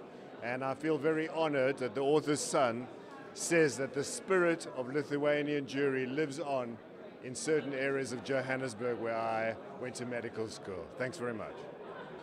Well, I'm very humbled and very, very impressed at the same time. I didn't know what to expect. I was imagining it would be just a couple of speeches, and which I was very interested in to listen to. But I also was very, very excited that this was a much bigger event that I expected, with music, with really, really great musicians, not short for words, really. I think this event truly and honestly showed the respect, love and anticipation for the book, which I think it's fully deserving it, because I read the book, I actually edited part of it, and I think that is a great book, and thank you for this fantastic event. Thank you. Well, the event was really, really enjoyable, I must say. First of all, we heard from Sergei, and then together with his friend from Noir Press, and of course the music was really good, and the Yiddish songs was phenomenal. I'd never quite heard that before, and I thought it was really enjoyable. We both enjoyed ourselves tremendously. And of course the finale with the pianist was fantastic. And without reading any, he didn't seem to read the music at all. He seemed to know it absolutely off by heart. And we really enjoyed ourselves. Thank you. Have you been to Spiro Ark events in the past? I have many years ago, but we live in Brighton, so for us it's quite difficult to come up. But on special occasions we do, and of course we've just been to the UK Jewish Film Festival, where we attended the opening. So important events like this. We make the effort. Yeah, we make the effort, and it's such a shame that the wider community, especially in Brighton, don't come to some of these events more often, because they learn a lot from it. I loved this evening because I didn't know much about I'm Gregory Granovich, and I know more about it now, which is more interesting, and I love the music. I actually came for the music. I love Yoav singing, I love Stephen, and I love everything about it, and I try to support Central, whatever they do, and it was a great evening. Have you been to Spiro Ark events in the past? I come to most of them. I try to come to most of them because I like to support Nitsa and Robin. Whatever they do is very interesting, so I just love supporting them. Hi, my name's Nigel G. I'm an elder of the synagogue. I don't feel that old, but I'm an elder. I was a warden here. My father was born in Vilna, Lithuania in 1903. He hid in 1905 in a graveyard when there was a pogrom against the Jews because of the First Russian Revolution. Yasha Heifetz went to school, music conservatoire in Vilna along the road. My father lived with my mum and my grandparents. His name was Goldstein, he was Sasha, and very moved by this evening. Wonderful stories. I want to know more about the author. I bought the book. It was a wonderfully illuminating evening, and to me, linking like a jigsaw. From a child, you didn't hear much. My father came as a boy, but now I'm been back, but I'm hearing more of the points of the jigsaw, beginning it together. You work only with little pieces. Yeah, my father was a painter. When I went back to Vilna, we walked into the Pona forest, where we saw how the name was changed. Only didn't talk about Jews. It had just changed over.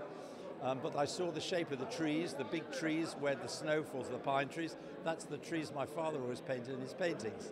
After my father was dead, I saw what he saw as a child in Lithuania.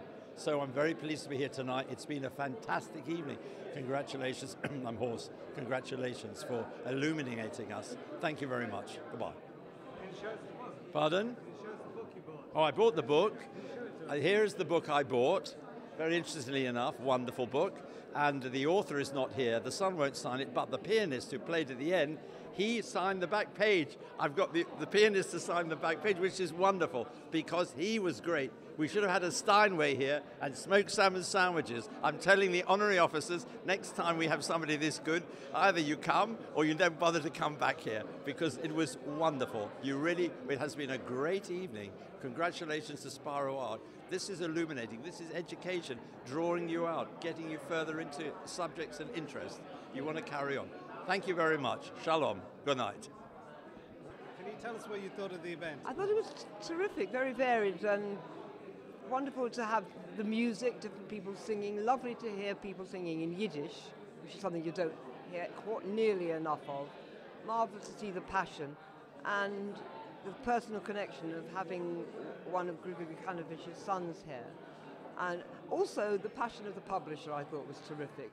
So you had knowledge, you had passion, you had deep roots. And I've read the book, so I didn't get to ask my question, but I asked it afterwards. And I think people would be daft not to buy the book, and I think they're queuing up to do it.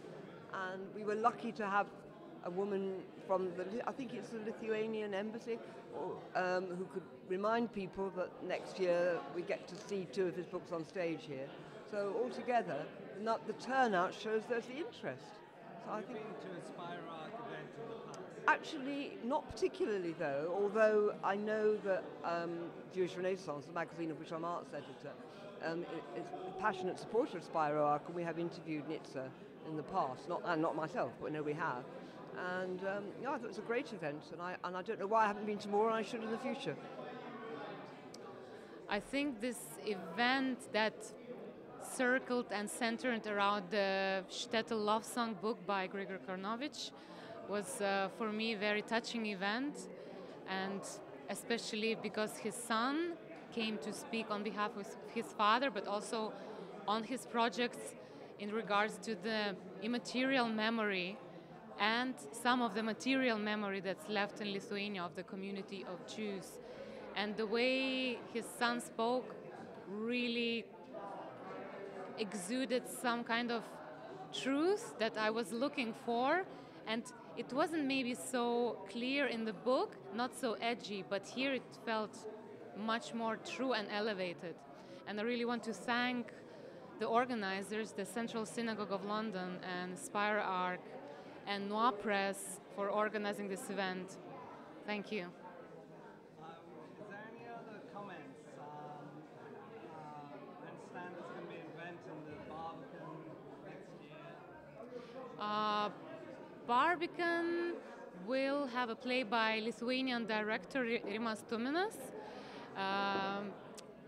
and it's based on a book called Smile Upon Us, Lord by Gregor Kanovich, and it starts from 28th of February, and it has 4 nights. Please come and enjoy it. When you read the book, was there anything you didn't know about? I didn't know anything.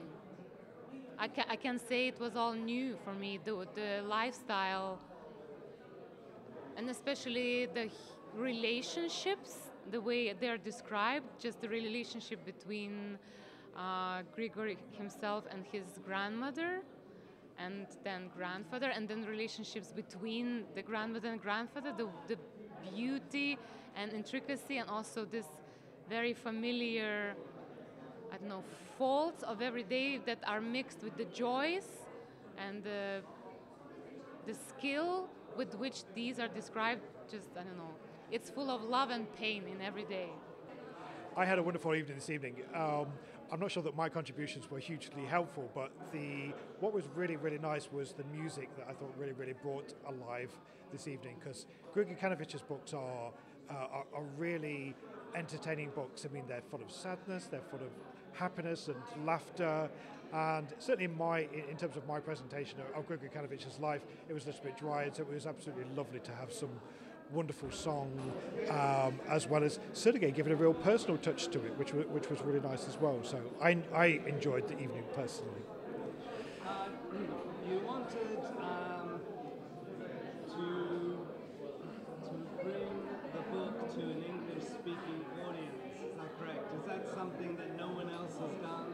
Nobody else does that, and that is incredible. And I find it incredibly unusual that Kanovich hasn't yet been translated into English, and I really hope, obviously he's written a whole series of novels, and I really hope that this will be the first of the many novels that will be translated into English. And the whole point of Noir Press is that we are bringing work that has been untranslated to an English audience. So our whole focus and concentration on Lithuanian writers is that there are no Lithuanian writers being translated, or not enough Lithuanian writers being translated into English. So I'm wondering whether there'll be any multimedia presented as within, as part of the book, as an educational experience for maybe youngsters in schools or universities. What has been really nice is that we've done some events that have all included music, and I think that it's been really nice to have various different ways in which it can be presented to audiences. I'm really hoping that we'll be able to organise something with the Holocaust Centre in Leixton, so that we can also do a different kind of educational event. But we're also hoping to do some workshops with younger generation of both Lithuanian English people, Anglo-Lithuanians, but also young people generally. Before the First World War, would you say according to the novels you've read, the memoirs of the author, would you say that the Lithuanian Jews were integrated or assimilated, or were they seen as separate within the society? I think they were seen as being separate. I mean, what is very interesting in the novel is the depiction of the Shtetl, and the Shtetl very much is a Lithuanian community that exists speaking Yiddish, which is the language which they communicate with, and almost sits outside of the community that sits around it. At one point, Hannah, the mother in the novel, goes on a bus journey with Rocker, and she looks out at Lithuanians almost as an alien culture, which is really, really interesting.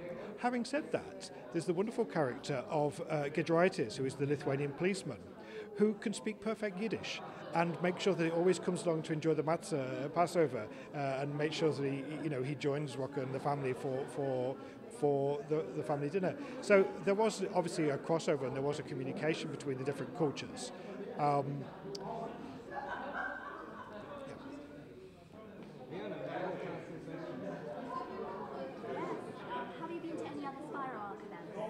No, this is the first of my Spiro Ark events. It was a wonderful event, and the fact is that it wouldn't have happened in either it would not have got the audience, and it certainly would not have been the interesting event that it was. And what Spiro Ark have really brought to it is it's not just me reading from a novel. It has brought the whole Shtetl to life this evening. And that's what was really, really important. We actually got a glimpse of the culture of the Shtetl, and that's really down to the work that Spiro Ark was doing, and I'm really grateful for that. And would you like to participate in more Spiro Ark events in the future? I would love to participate. I would love to participate both by putting on some joint events with Spiro Ark, but also actually coming and accessing some of the other fantastic things that I see coming up on my Twitter feeds now, or the wonderful things that they're doing. And I'm always jealous that I'm 150 miles away and can't go and have that conversation. But yeah, I would love to get involved in some more of the Spiro Ark events. Very happy to have you. Thank you very much. Good, lovely. Well, I'm very pleased to be here this evening. Was invited by my dear friend David Pincus, who is one of the main people instrumental in the projects with regards to Shadova. And coming from both an artistic and rabbinic background, Lithuania in general, Vilnius in particular, cannot be ignored on any level. Any kind of Jewish learning will at some point incorporate the great masters of Lithuania. And I was personally involved with the community of Vilnius last year, invited to sing there and to speak there. And really, I bought the book, and I intend to read it. And I think the story of the lost world of Lithuanian Jewry is a global human story, and it should be known certainly by Jewry. So I'm very pleased to be here, and thank you for inviting me. I think it was a great event. I think it was great because of collective effort. In terms of performance, in terms of the questions being asked, the interest being shown, I think it was great. How would your father have reacted if he was here? Well, despite the fact that for many years he has been a public figure, and he held the office of the chair of Lithuanian Jewish community, was a member of the latest Supreme Soviet, etc., etc. He was never fond of events where he would be praised, celebrated, and stuff like that. He would certainly say what I said, that he would have a feeling that he is present in his own funeral. So. And did you ever witness your father work? How did he work? How did he write whilst you were living with your father? How did his creative process come about? Well, the one thing which I would probably always remember is that he would write. He would disappear basically. He would write for days and days and days. He would oftenly go to outside to the countryside just to be with himself and on his own, to be with his ideas and with his imagination. It's difficult to say, but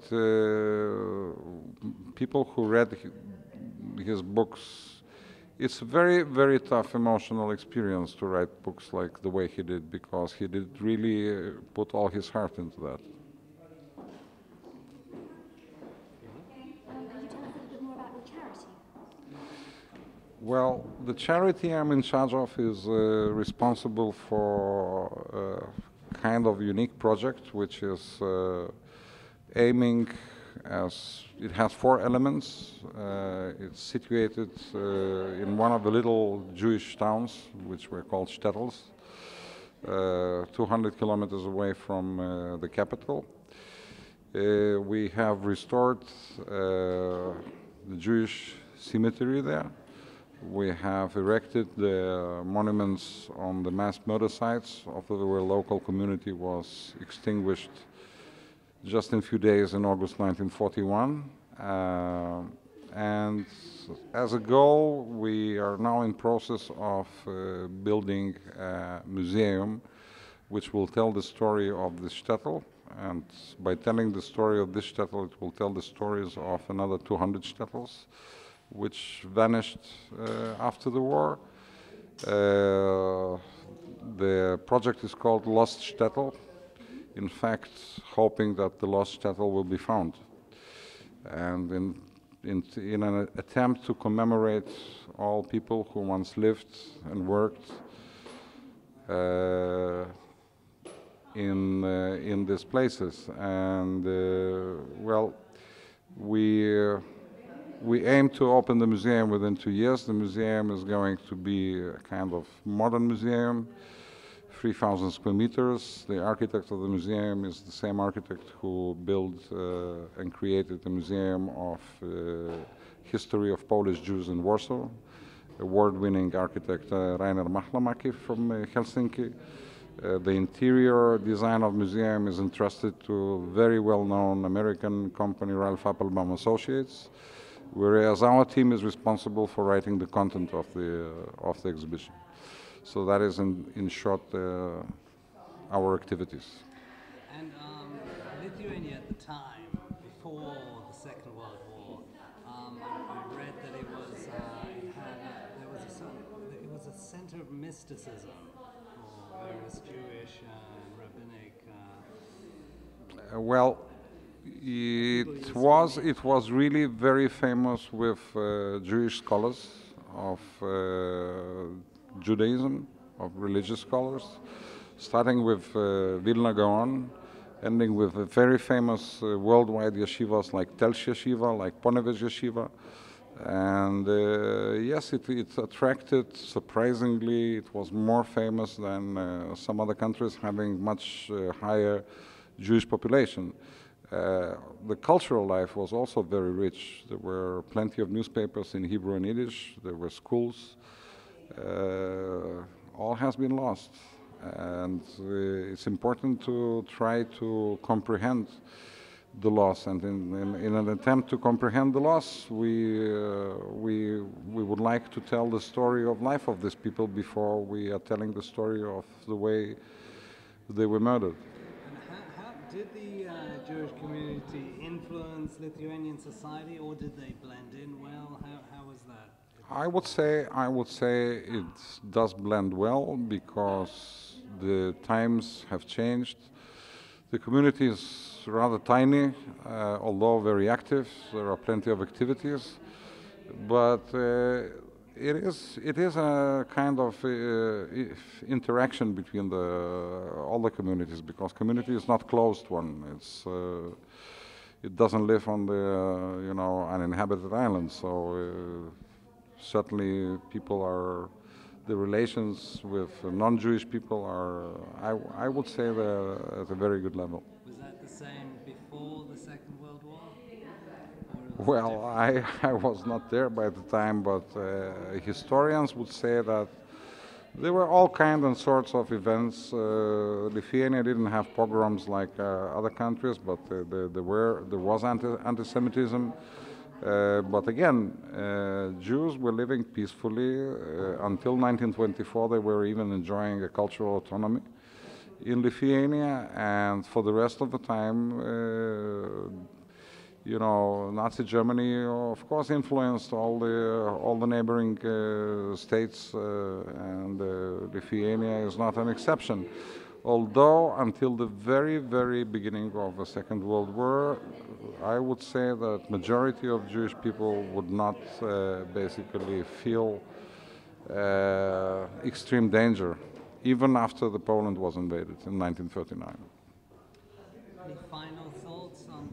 Do you hope to work with Spiro Ark again at some point? Well, it is a question which should be addressed more to probably Noir Press, the publishing house. I was very pleased with participation of Spiro Ark. I think it's a great cultural institution. I think that their input is more than positive, and I am very happy that they've been part of this event. And I'm looking forward that maybe more events will be organized with their participation.